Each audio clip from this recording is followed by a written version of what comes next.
तपाईँले 12 करोडको बनाएर कृषि औजार चलाउँदाखेरि त्यसलाई 5 नम्बर बनाएर राजस्व कर तिर्यो कि तिर्दिएन?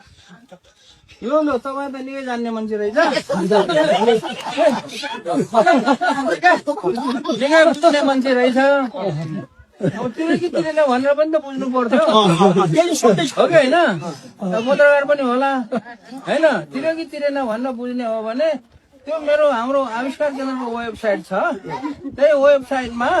हरेक वर्षमा भएको अडिट रिपोर्ट त्यहाँ हुन्छ कति कर तिर्यो कति पैसा उठायो के भयो कति आम्दानी भयो कति खर्च भयो त्यहाँ हुन्छ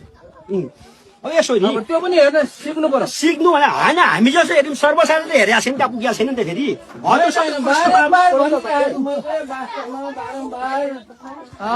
के अरे मेरो फेसबुकबाट पनि भनिरहेको थियो यसरी कर तिर्छ यसो हुन्छ अब किताब बेच्दाखेरि कर तिर्यो कि तिरेन भ्याट तिर्छ 13%। तिरे कि तिरेन भन्ने त हेर्नु पर्यो नि विश्वास लाग्दैन भने अनि होटल खोल्नु मेरो होटल खोल्नु भयो त्यो मेरो होटल होइन मैले आफ्नो मैले भने 33 वर्ष भयो मेरो आफ्नो व्यवसाय छैन केही छैन नोकरी छैन खेतीपाती छैन म त एउटा समाज सेवा गरेर हिँड्ने मान्छे हो त्यो जुन होटल खोलेको छ त्यो मेरो होइन त्यो गाउँको स्कुलको होटल हो त्यो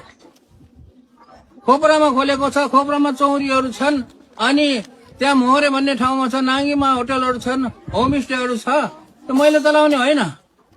हरेक होटलले